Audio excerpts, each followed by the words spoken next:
শরীফকে বেদাত বলে, এরা বলে বেদাত, এখানে কোনো নেকি নাই। মিলাদের শুরুতে কোরআন তেলাওয়াত হয়। বলেন আমি যে কোরআন তেলাওয়াত করলাম প্রত্যেক হরফে 10 নেকি। কথা বলেন ঠিক কিনা? প্রত্যেক হরফে 10 নেকি। কোরআন তেলাওয়াত যত হবে নেকি তত হবে। কোরআন তেলাওয়াত আল্লাহর কালাম, যখনই তেলাওয়াত শুরু তখনই আল্লাহর জিকির শুরু। যখনই যেই মজলিসের মধ্যে কোরআন তেলাওয়াত হয় ওই মজলিসের সাধারণ জায়গা থাকে না, এটা আল্লাহর জান্নাতের বাগান। ঠিক কিনা? শাস্তাগঞ্জের মুসলমান, নবীর দুরূদ হয়, প্রত্যেক দুরূদে 10 নেকি, 10টা করে গুনাহ মাফ। 10টা বার আমার মালিক রহমতের নজরে তাকায়। যেই মজলিসের মধ্যে দুরূদ হয়, দুরূদ পড়ার পরে দোয়া হয়, এই দোয়াটা কত বড় দামি। আজকে একটা ঘটনা শোনাই। আল্লামা ইমাম শামসুদ্দিন সাখাবী রহমাতুল্লাহি আলাইহি একখানা কিতাব লেখছেন আল কাউলুল বাদী। এই আল কাউলুল বাদীর মধ্যে তিনি একখানা ঘটনা উল্লেখ করেছেন। বিশ্ববিখ্যাত একজন আল্লাহর ওলি, তার নাম হযরত হাসান বসরি রহমাতুল্লাহি আলাইহি। হাসান বসরি কোন জামানার মুহাদ্দিস আপনাদেরকে বলি। ইমাম হুসাইন যেই সময় কারবালায় শহীদ হন তখন হাসান বসরি বসরা নগরে ছিলেন। তার মানে উনি হযরত ইমাম হাসান হুসাইন জমানার মুহাদ্দিস ছিলেন। চিন্তা করেন কোন জমানার মুহাদ্দিস। খায়রুল কুরুনি সুম্মাল্লাযীনা ইয়ালুনাহুম সুম্মাল্লাযীনা ইয়ালুনাহুম। আল্লাহর নবী বলেন আমারও সাহাবীদের জমানা উত্তম, তারপরে তাবিঈদের জমানা উত্তম, তারপরে তাবিঈনদের জমানা উত্তম। হাসান বসরি সাহাবীদের জমানার মুহাদ্দিস। একসাথে বলবেন আল্লাহু আকবার। কত বড় জমানার মুহাদ্দিস তিনি। হযরত ইমাম হুসাইনের জমানার মুহাদ্দিস। তিনার জীবনীর মধ্যে আসছে একজন মহিলা আসছে, তার মেয়ে মারা গেছে। ও মহিলারা ভালো করে শোনেন, আমার দেশের বেটিরা খালি লিপস্টিক মাখানোর চিন্তা, খালি মেকআপ করার চিন্তা। অনেক বেটি আছে মেকআপ নষ্ট হবে বিদায় ওযুই করে না। ঠিক আসতে করলেন কে? জোরে বলেন। জোরে না করলে তাবারক দেব না। আজকে শায়েস্তাগঞ্জের মানুষের আওয়াজ দুর্বল না আমি জানি। গত তারিখ রাত 2টা পর্যন্ত ওয়াজ করছিলাম, আমি কিন্তু ভুলে যাইনি। আজকে 3টা পর্যন্ত চলবে ইনশাল্লাহ। সেহরি খেয়ে যাবো আজকে যা করে খোদা। ইনশাল্লাহ চলবে না সারা রাত? আসেননি ইনশাল্লাহ। বেশি চিনি দিছে, ওরে খাওয়া যাবে না। হুজুরে আমরা না করতেছে, চিনি বেশি খেলে সমস্যা, কণ্ঠ ভেঙে যায়। বুঝতে তো পারছেন। আজকে 12টার সময় একটা মাহফিল করছি, আর 2টা শায়রি আপনার এনে আইছি। শাহ আলমরে কইছিলাম ভাই 1টা বাজবে, এর আগে আমি আসতে পারবো না। হুজুর আচ্ছা দেন, গত বছরে আইছেন সাইজ করছেন, এই বছর আইসে লাস্টে সাইজ করবেন, আর কি করবেন? বলে আমার সময় নেই ভাই। এই আজকে শায়রি যে কালকে গোপালগঞ্জ, তারপর দিন বরগুনা, কিচ্ছু করার নেই। কালকেও 2টা।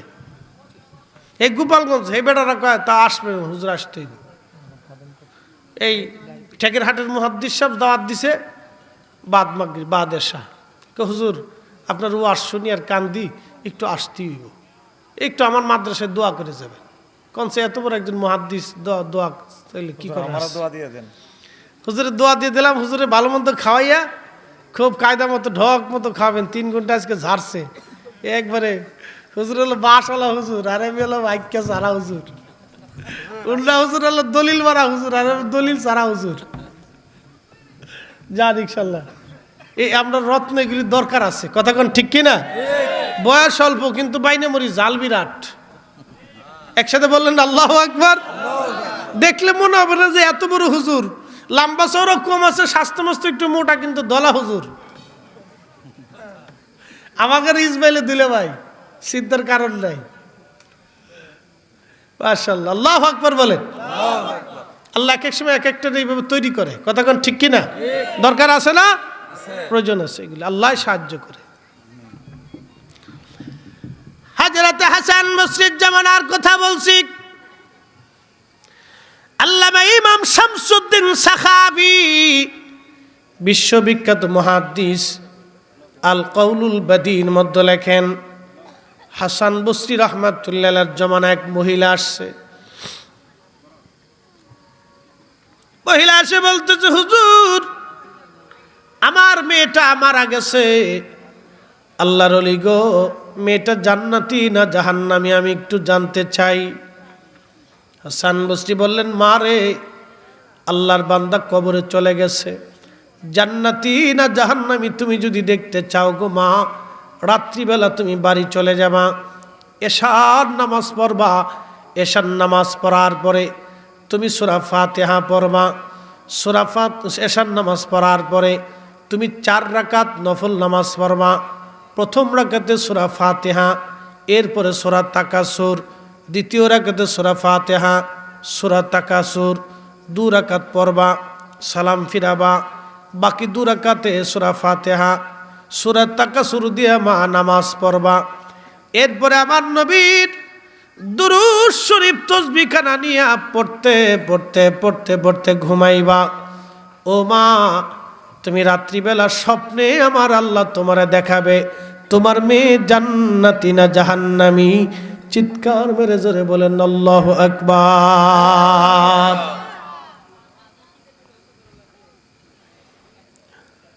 ভাই বন্ধু আপনজনা সঙ্গে তোমার কেউ যাবে না রে, ও তোর খালি হাতে একা পথে, ও তোর খালি হাতে একা পথে যাইতে হবে মনো বেডি। দেখ না মন ঝাঁক মারিয়ে দুনিয়াদারি, এ মা বোনেরা শুনিয়ে যান মা। ওই মহিলা বাড়ি চলে গেলেন। বাড়ি চলে যাওয়ার পরে ওই মহিলা সোনা এশার নামাজ পড়লেন, 4 রাকাত নফল নামাজ সূরা তাকাসুর দিয়ে পড়লেন। পড়া শেষ হয়ে যাওয়ার পরে ওই মহিলা দুরূদ শরীফ পড়তে পড়তে পড়তে পড়তে রাত্রিবেলা ঘুমানোর পরে স্বপ্নের মধ্যে দেখে তার মেয়েটা জাহান্নামের লেলিহান শিখার মধ্যে আগুনে জ্বলতেছে।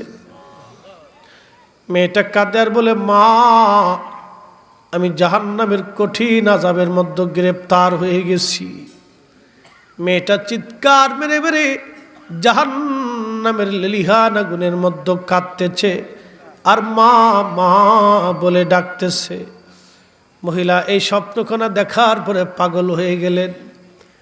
সকালবেলা আসছে হুজুর হযরত হাসান বসরি রাহমাতুল্লাহ আলাইহির বারগাহে এসে বলেন, হুজুর আমল অনুযায়ী রাত্রিবেলা ঘুমাইছি, স্বপ্নের ঘরে দেখলাম আমার মেয়েটা জাহান্নামের আগুনের মধ্যে জ্বলতেছে। ফি নারি জাহান্নামা খালিদিনা ফিহা, পাপিষ্ঠরা জাহান্নামের মধ্যে অবস্থান করবে। বড় কঠিন। ফেরেশতা মালিক ওই জাহান্নামের দারোগা জাহান্নামের উপর থেকে একটা পাথর যখন নিক্ষেপ করে, ৭০,০০০ বছর লাগে পাথরখানা জাহান্নামের সর্বনিম্নে আসতে আসতে। জাহান্নামটা কত বিরাট! ও নবীর উম্মত শায়েস্তাগঞ্জবাসী, কথাগুলি শুনে যাবেন। আজকে যদিও গভীর রাত পর্যন্ত আপনারা বসে আছেন, বাজান দুনিয়ার কাউরে খুশি করার জন্য না। ও শায়েস্তাগঞ্জের মুসলমান, আপনারা আল্লাহ তার নবীর গুলামি করার জন্য বসে আছেন। আল্লাহর নবীকে জিজ্ঞেস করা হলো, ইয়া নবী আল্লাহ, কোন সময়ের দোয়া কবুল হয়? আল্লাহর নবী বলেন, জাওফুল লাইলিল আখির, শেষ রাত্রে দোয়া কবুল হয়ে যায়। তাহাজ্জুদের ওয়াক্তের সময় দোয়া কবুল হয়ে যায়। যেই সময় আজ আপনারা বসে আছেন, এই সময় ওলিরা ঘুমাইতো না, আবিদরা ঘুমাইতো না, আল্লাহর নবী ঘুমাইতেন না। নবীজিকে আল্লাহ ডাক দিতেন, ইয়া আইয়ুহাল মুযাম্মিলু কুমিল লাইলা ইল্লা কলিলা।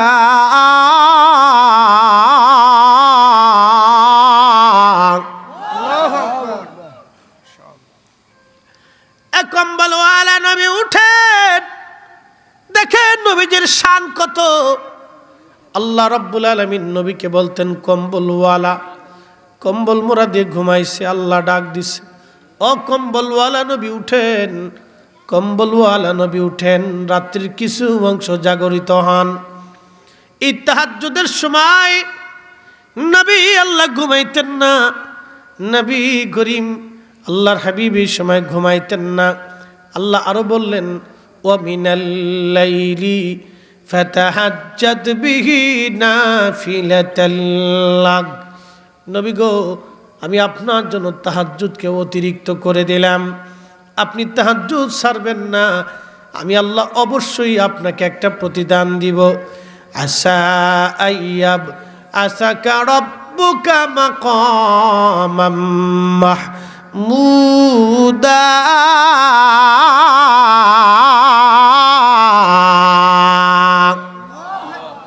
শ্রেষ্ঠ নবী দিলাম রিক, তরিয়ে নিতে রোজা শরিক। কি কথা কন, ঠিক কি না? শ্রেষ্ঠ নবী দিলাম রিক, তরিয়ে নিতে রোজা শরিক। পথ না ভুলি তাই তো দিলে পাক কোরআনের বাণী। খুদা তোমার মেঘের বাণী, সুন্দর ফুল সুন্দর ফল, মিঠা নদীর পানি। খুদা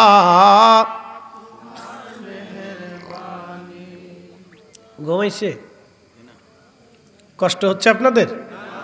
একটু মনোযোগ, জিকির দিচ্ছি, দ্বারা জিকিরের দরজায় যাচ্ছি, ওই ওয়াজ করবা যে এই পর্যন্ত আইছি। শ্রেষ্ঠ নবী দিলাম রিক, তরিয়ে নিতে রোজা শরিক। পথ না ভুলি তাই তো দিলে পাক কোরআনের বাণী। খুদা তোমার মেঘের বাণী। মনোযোগ দেন শায়েস্তাগঞ্জের মুসলমান, আল্লাহর কোরআন বলে পৃথিবী উল্টে যাবে, কোরআন পরিবর্তন হবে না। পৃথিবী ভেঙে যাবে, কোরআনের আইন পরিবর্তন হবে না। আকাশ ভাঙবে, পৃথিবী পুড়ে যাবে, সাগর শুকাবে, কোরআনের আইন আর পরিবর্তন হবে না। আল্লাহ বলে লা তাবদীলা কালিমাতিল্লাহ, আল্লাহর কথার আর কোনো পরিবর্তন নাই। আল্লাহ বলেন, হাবিব অবশ্যই আমি আপনাকে একটা নিয়ামত দিব। আসা শব্দ দিয়ে আল্লাহর কোরআনে আল্লাহ বললেন আসা। যেখানে আল্লাহ ব্যবহার করেছেন আসা, এর অর্থ আল্লাহ বলতেছেন অবশ্যই আমি আপনাকে দান করব, অবশ্যই আমি আল্লাহ আপনাকে দিব মাকাম মাহমুদা, মাকামে মাহমুদওয়ালা বানাবো। এর অর্থ হচ্ছে কিয়ামতের কোটি কোটি মাখলুকের সামনে, আল্লাহু আকবার, কিয়ামতের কোটি কোটি মাখলুক, সমস্ত ফেরেশতা, কত ফেরেশতা গুনে গুনে শেষ করা যাবে না। সমস্ত জিন, কত পরিমাণে জিন আছে আমরা গুনতে পারবো না। কত পরিমাণ মানুষ, আদম সফিউল্লাহ থেকে কিয়ামত পর্যন্ত হাজারো বিলিয়ন কোটি কোটি মানুষ আল্লাহর আদালতে দাঁড়াবে। পশু পাখির আল্লাহর আদালতে দাঁড়াবে। সিংওয়ালা পশু, সিং ছাড়া পশু, সমস্ত পশু পাখি সেই দিন আল্লাহর আদালতে আল্লাহ সেই দিন বিচার করবে। হাসরের মাঠ এত বিরাট বড় মাঠ, এই মাঠে কারো দাম নাই। যিনি একজন মাকামে মাহমুদওয়ালা, তিনি আমার আপনার নবী। ওই নবীরে সালাম করব দাঁড়াইয়া। কেউ যদি দলিল চায়, বাবা বুঝতে হবে এটা শয়তান। আমার নবীরে তাজিম করার জন্য দলিল লাগবে না, কারণ আমার নবী নিজেই মাকামে মাহমুদওয়ালা, ইজ্জতওয়ালা, ইজ্জতওয়ালা। কথা কর না কেন, ঠিক না বেঠে? আল্লাহু আকবার, আল্লাহু আকবার। জিন্দাবাদ। কষ্ট। আল্লাহু আকবার। নবী ইজ্জতওয়ালা, মাকামে মাহমুদওয়ালা।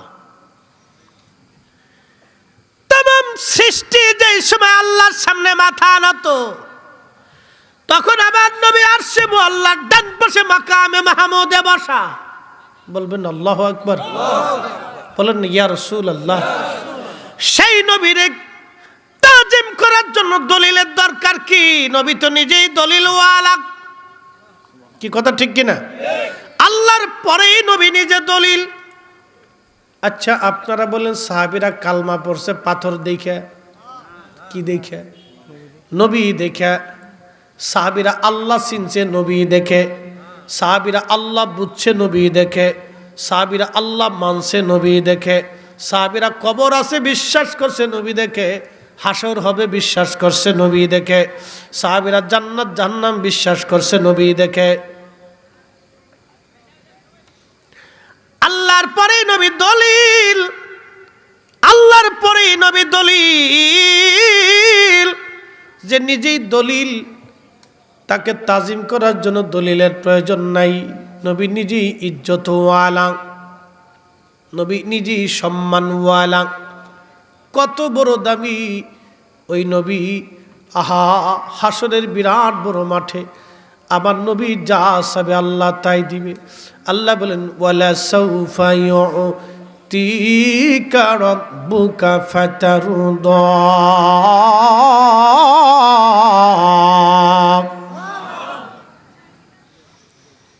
তুমি মোদের আশার আলো, তাই তো তোমায় বাসি ভালো। বলেন তুমি মোদের আশার আলো, তাই তো তোমায় বাসি ভালো। হৃদয় নামের ফুলদানিতে, হৃদয় নামের ফুলদানিতে গেথে রেখেছি প্রেমের মালা। ইয়া রাসূলুল্লাহ ইয়া হাবিবাল্লাহ। বলেন ইয়া রাসূলুল্লাহ ইয়া হাবিবাল্লাহ ইয়া রাসূলুল্লাহ।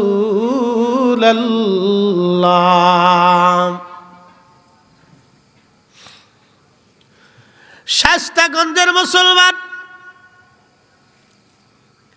হযরত হাসান বসরির কাছে মহিলা আসছে, হুজুর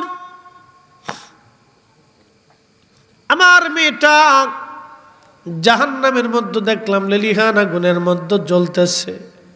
নবী গো, হাসান বসরি গো, আল্লাহর বন্ধু গো, কি করব আমি এখন? হাসান বসরি ডাক দে বলেন, মা মেয়েটার নামে বেশি বেশি করে সদকা দিতে থাকো, দেখো যদি আল্লাহ মাফ করে দেয়। পরের দিন রাত্রিবেলা হাসান বসরি রহমাতুল্লাহ ঘুমাই রইছে। স্বপ্নের ঘরে দেখতেছে হযরত হাসান বসরি দেখে জান্নাতের উচ্চ মাকামে এক যুবতী সুন্দরী মেয়ে ঘোরাফেরা করে। জিজ্ঞেস করলেন, মা তুমি কে? জান্নাতের উচ্চ মাকামে তুমি ঘুরো, পরিচয় কি তোমার? মেয়েটা ডাক দিয়ে বলল, হুজুর আপনি আমারে চিনেন নাই। যেই মহিলা আপনার কাছে তার মেয়ের বিষয়ে জানতে গিয়েছিল, আমি সেই মহিলার সন্তান, আমি তো সেই মহিলার কন্যা। হুজুর আল্লাহ আমারে মাফ করে দি, জান্নাতের উচ্চ মাকাম আল্লাহ দান করেছে। চিৎকার মেরে জোরে বলেন আল্লাহু আকবার। আল্লাহ কোরআনে বলেন, কুল, হুজুর আপনি বলে দেন, ইয়া ইবাদিয়াল্লাযীনা আসরাফু আলা আনফুসিহিম,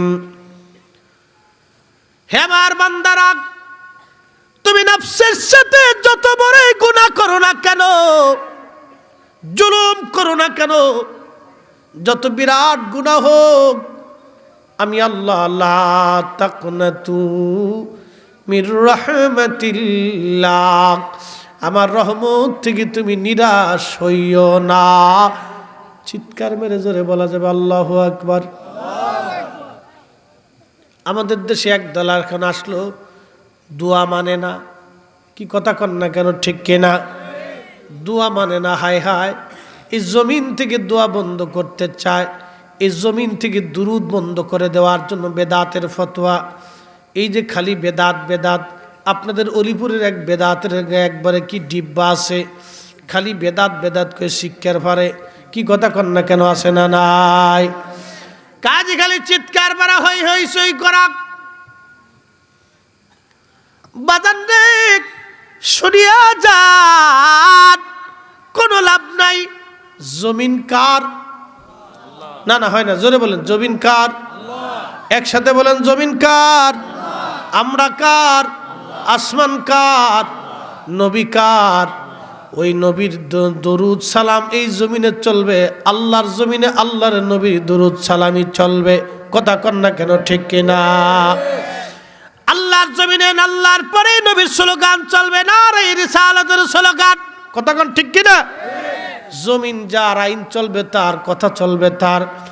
জমিন যার, তার হাবিবের স্লোগানে যদি না চলে, তাহলে কার স্লোগান জমিনে চলবে বাপ? শয়তানের স্লোগান চলবে না, আল্লাহর পরেই নবীর নামের স্লোগান চলবে, আল্লাহর কালামের পরেই নবীর দুরুদ সালাম এই জমিনে চলবে। অতএব আমরা সুন্নিরা যতদিন পর্যন্ত বেঁচে থাকবো, নবীর দুরুদ সালাম জমিন থেকে বন্ধ হতে দেব না। হাত উঁচা করে বলেন ঠিক না বেঠে?